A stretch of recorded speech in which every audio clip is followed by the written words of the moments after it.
Good morning বন্ধুরা। আজকে একটু তরকারি করব, চিচিঙ্গের তরকারি। রুটি দিয়ে খুব ভালো লাগে। কড়াই 4 চামচ মতো তেল নিয়ে নিলাম।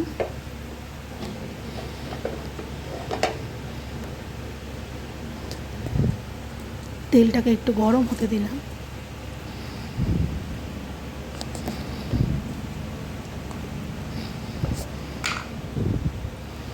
তেলটা গরম হয়ে গেলে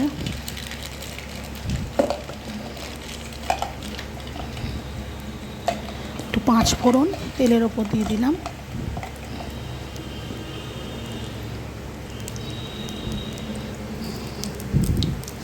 পাঁচ ফোড়নটাতে ভালো করে তেলের সাথে ভাজতে হবে।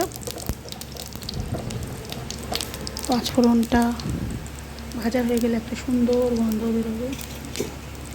তারপর তার মধ্যে ডুমো ডুমো কেটে রাখা একটা বড় সাইজের পেঁয়াজ দিয়ে দিলাম।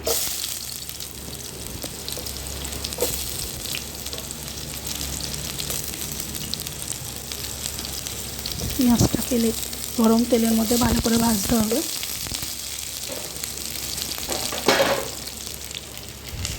এদিকে রসুন 4-5টা রসুন কুচি করে রেখেছি, আর 2টো কাঁচা লঙ্কা না, ঠিক পাকা লঙ্কা কেটে রেখে দিয়েছিলাম। পেঁয়াজটাকে ভালো করে ভেজে যখন বাদামি বাদামি রঙ চলে আসবে, তখন তেলের ওপর কুচি করে রাখা রসুন আর লঙ্কা দুটো দিয়ে দিলাম।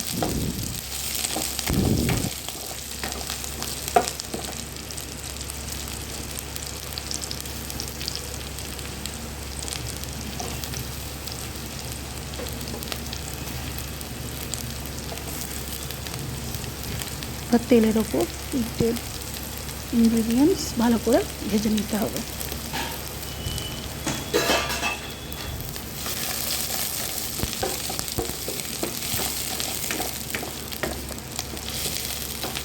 ভাজা হয়ে গেলে সরু সরু করে চিচিঙ্গে কেটে রেখে দিয়েছিলাম, আমি প্রায় 2টো মতো চিচিঙ্গে নিয়েছিলাম, সেটা তেলের ওপর দিয়ে দিলাম।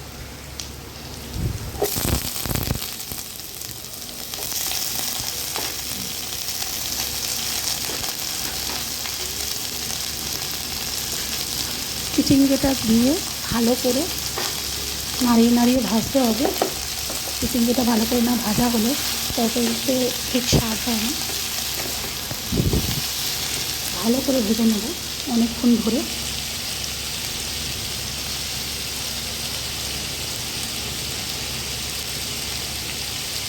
এখন নুন দেবো না, নুন দিলে থেকে জল বেরিয়ে যাবে।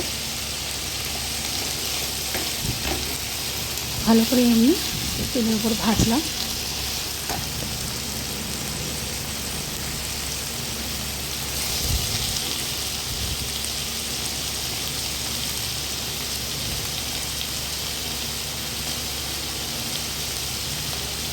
তারপরে আমি 2টো মতো আলু ডুমো ডুমো করে কেটে রেখে দিয়েছিলাম। চিচিঙ্গাটা ভালো করে ভাজা হয়ে গেলে তার মধ্যে ডুমো ডুমো করে রাখা আলুগুলো আস্তে আস্তে দিয়ে দেবো।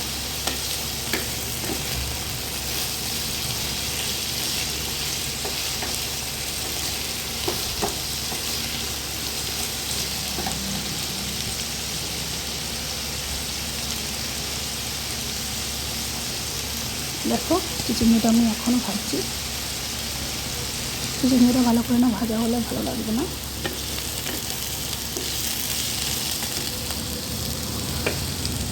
তারপরে ডুমো ডুমো করে কেটে রাখা আলুগুলো ধুয়ে রেখে দিয়েছিলাম, সেগুলো দিয়ে দিলাম।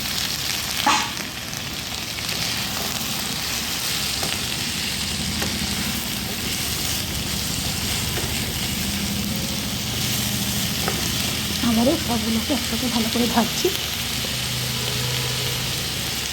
একটু নুন দিলাম অল্প করে, হলুদ দিলাম পরিমাণ মতো, আর একটু জিরের গুঁড়ো দিলাম অল্প করে।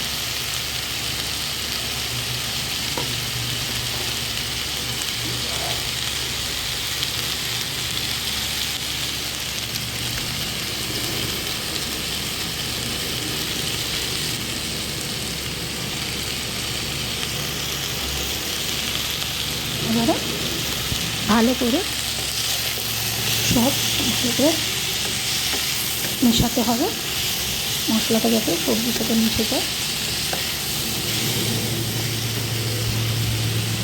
ভালো করে নাড়িয়ে নাড়িয়ে মিশিয়ে দিলাম।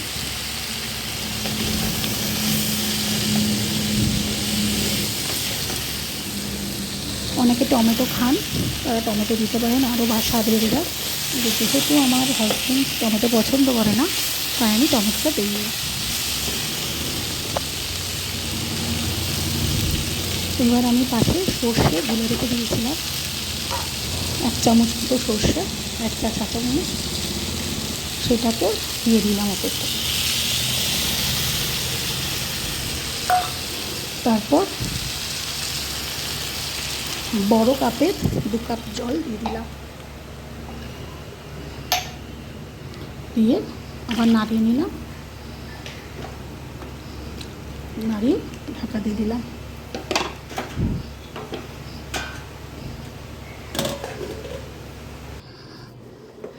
এবার হতে দিলাম তরকারিটা।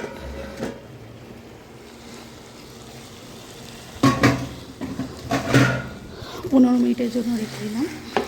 15 মিনিট পরে এসে দেখলাম আলুটা গলেছে কিনা, চিংড়িটা গলেছে কিনা, দেখলাম হয়ে গেছে। আমার তরকারি রেডি।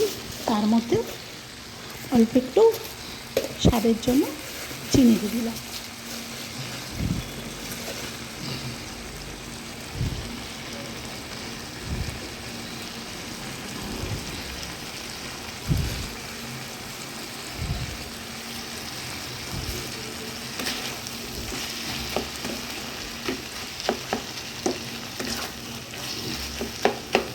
তারপরে শুকনো করে তুলে নিলাম।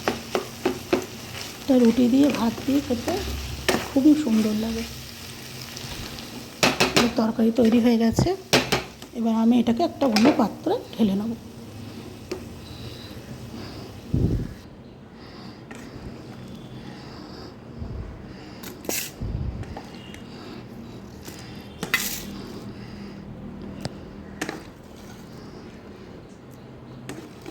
অনেকে উপর দিয়ে ধনেপাতা ছড়িয়ে দিতে পারেন, আমি পছন্দ করি না বলে দেইনি।